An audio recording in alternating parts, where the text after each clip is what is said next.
Fox 61 News at 6 starts now. Martin Luther King Jr. Said to all the kids that if they could join the march. Tonight, moving words from young minds. Hundreds show up to march for unity and peace in honor of Dr. Martin Luther King Jr. It looks like something from a horror movie. More water worries and horrified for her health. Residents at a condo complex upset over water conditions in their homes. They're pushed for change as they await answers. And tonight, a new law pushes for salary transparency here in Connecticut. Why lawmakers say it's a positive step and how companies think it's negative. And new tonight, good brews from beans in your morning coffee cup. How coffee can give your liver a helping hand. Good evening. Thanks for joining us here in the news at 6. I'm Ben Goldman. And I'm Jen Bernstein. Tonight, children leading the way. Hundreds took to the streets of Cheshire earlier today as the nation honors the legacy of Dr. Martin Luther King Jr.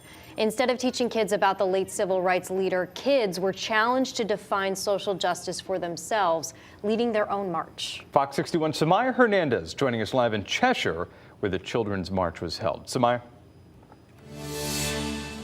Yeah, and they had to do that by redefining social justice in a post-George Floyd America. So they did that by coming up with a peaceful march. Now, meanwhile, Connecticut leaders using this holiday to reflect on Dr. King's legacy right here in Connecticut tobacco fields.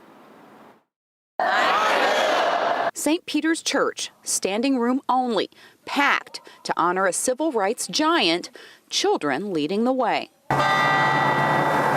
Stepping off in the same manner as Dr. Martin Luther King Jr. by taking to the streets. But this is no big city march of 2020. These are quiet suburban roads in Cheshire. We can speak up for ourselves and know that we're a part of things too. The second annual Children's March is a joint effort with the State Commission on Human Rights and Opportunity, inviting Connecticut kids to redefine social justice for themselves. What they feel about equality, what they feel about fairness, what they feel about our society and how we can come together. For Doolittle fourth grader Jeremy Works, social justice is not having to focus on skin color. We all are the same as anybody. Social justice is smiling at someone that you don't understand. It is saying hello in the grocery store. It is picking up garbage on the sidewalk and putting it in the trash. Before he was a reverend or a doctor, and before he shared his dream with the world, Martin Luther King was a teenage worker in Connecticut tobacco fields. State leaders seizing on King Day as an opportunity to reflect on Connecticut's role in King's legacy. When Martin Luther King was a student, he came to Connecticut to pick tobacco. In Connecticut, Dr. King shared with his family via letters his experience of a culture less segregated than the South. Lieutenant Governor Susan Bysiewicz says that inspired his work in the South. Black people could go to theaters, could go to churches with white people, could eat at restaurants, and that inspired him. State leaders also made comparisons to Quentin Q. Williams, the state rep who passed away earlier this month. He was also 39 years old. He was the first black person to represent Middletown in the legislature.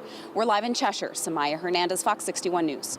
Samaya, thank you very much. And today, Governor Ned Lamont also attended a Martin Luther King Jr. Day event in Stamford. The celebration of the civil rights figure's legacy was held at Bethel AME Church in Fairfield. After the services, neighbors and local leaders like Mayor Simmons came out for an annual march. Well, now to a Fox follow-up here in a story you're only going to see here on Fox 61. Water woes continue for residents here in Connecticut. On Friday, we brought you a story about brown water in Bristol. But now we're talking about black sludge in Plainville. That's where we find Fox 61's Matt Caron. Today he saw that problem firsthand, and he also got some answers. Matt. Yeah, well, shortly after our story aired about the brown water at the condo complex in Bristol, we got a call from a lady who owns a condo here in Plainville at the Sheltered Ponds condominium complex. And she says she's been having persisting water issues since 2017. So today we looked into it and made a house call. The black sludge is taking over everything. Tracy Opp says the main problem with her water is this grayish-black buildup. It looks like something from a horror movie. Tracy owns her unit here at the Sheltered Ponds condos. She says the sludge is clogging her pipes, corroding her fixtures, and chewing up her appliances. She can't even use one of her showers and was forced to buy a new washing machine. I'm on a fixed income. I am on SSI. Okay, I can only do so much, so I'm like at a dead end. They're like passing the buck. Somebody take responsibility and fix the water. In addition to the financial burden, Tracy believes her health issues are connected. Now I have to get it from the dermatologist, from the prescription. And my hair used to be thick. It's not anymore. It's very thin. It's paper thin. A company tested her water and found a large amount of manganese and a water hardness level of 20 grains per gallon. Anything over 10 is considered extreme hardness, caused by too much calcium and magnesium. I pay a water bill. I pay Aquarian for this. Aquarian Water told Fox 61 hardness isn't regulated and doesn't make it unsafe. Without a doubt, we're doing water samples in Plainville multiple times a month. Aquarian is right now building a massive water softening plant on nearby Woodford Ave that uses salt to treat the problem.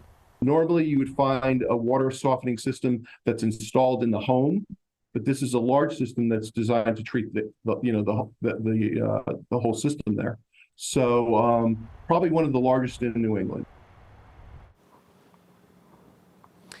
And when it comes to that water softening plant, Aquarian told me they've had some supply chain issues that have made it tough to keep up with the construction schedule, but it is still on track as of right now to be completed in July of this year. In the meantime, however, we did put Aquarian in touch with Tracy to see if they could do anything to at least temporarily relieve her problem. They mentioned something about possibly flushing out her water main. They assured me that they would be following up with her. We're live here in Plainville. Matt Karen, Fox 61 News. All right, Matt, I know you're staying up on it. Keep us updated. All right, time now for a check of weather out there. Meteorologist Ryan Breton joining us here. And Ryan, what's that behind you? Major system, it seems like, right? This is creating a lot of buzz in the weather world, Ben and Jen. It almost looks like a hurricane, and there's some argument that could be made to name this a subtropical storm, believe it or not. You can see the swirl, the almost eye-like feature in the middle of it, and there's this band of precipitation that's been arcing back into New England. We've just been clipped by some of it, but up over northern New England, they've seen quite a bit of sleet, freezing rain, and snow the last day or so. Around here, radar pretty quiet. There are a couple of snow showers over in Rhode Island, but none of those making it into Connecticut at the moment. It's 41 in New Haven. Still a little bit of a breeze on the backside of that storm, too, coming in around 10 miles per hour in both Hartford and New Haven. It's 38 right now in Hartford. The clouds that are out there now will be clearing out by tomorrow morning, and temperatures overnight dropping down into the 20s inland, right around 30 degrees at the shoreline.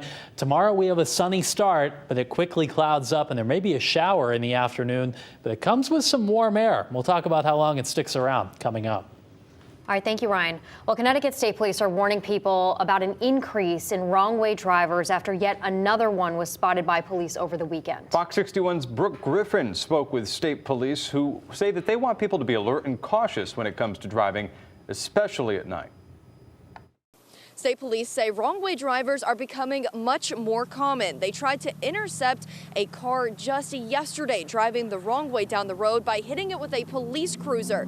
They said that driver did keep on going and got away. Now CSP is searching for that driver. Connecticut State Police say around 3 o'clock yesterday morning, they received several calls about a wrong-way driver on I-91 North.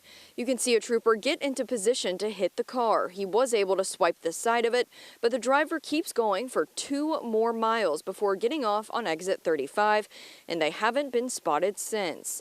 Police say they're now looking for a dark 4-door sedan with driver's side damage. Our troopers are going out there and literally putting themselves at risk to try to stop these wrong-way drivers, and sometimes we get them, sometimes we don't, and unfortunately sometimes they get in accidents and sometimes they're fatal. And this isn't the only instance of a wrong-way driver in the past weeks and months. Connecticut Representative Quentin Williams was killed just 2 weeks ago when a wrong-way driver hit him head-on Route 2. There have been at least 3 other wrong-way drivers confirmed and reported since November. CSP says to protect yourself from a potential wrong-way driver situation, especially when it's dark out, you should drive in the right or center lanes. This recommended because a wrong-way driver would think the left lane is the correct one for them to be driving in. Troopers say these tips are most helpful when driving at night. The time that we're usually seeing is between about 11 and 3 in the morning. We're seeing people, maybe leaving bars or just leaving a friend's house or leaving a restaurant or wherever they may be, heading out, and most of them are under the influence. State police say if you do see a wrong-way driver coming your way, you're only going to have a second, maybe 2 or 3 to get to a safe space. They say they don't want you to try to intercept them or take any action. Just pull over safely and call 911. In Hartford County, Brooke Griffin, Fox 61 News. In other news here, a woman and her dog were attacked by a pit bull in Vernon today. It happened on Beverly Road around 11 o'clock this morning. Police say the woman was bit and her dog died in the attack. Animal Control took the pit bull and says that the dog's owner is cooperating with the investigation. So far, no charges have been filed. The victim is expected to be okay. Bristol police are looking for multiple suspects after a series of catalytic converter thefts. Police say 3 to 4 suspects hit up cars on Buckley Avenue, Carroll Drive, as well as Emmett Street during late Saturday into early Sunday. The incidents were all interrupted by the property owners. Police say in 2 of the 3 incidents, one of the suspects showed a gun and threatened the property owners. No shots were fired and no one was injured. Well, new at 6 this evening, caught on camera, Manchester police are looking for the person accused of stealing a package right off of somebody's front step. You can see the suspect in the bottom left here walk up to the home on West Middle Turnpike around 2 o'clock this afternoon, grab the package and then just walk away. That person was last seen walking toward Broad Street. If this person does look familiar, call Manchester police.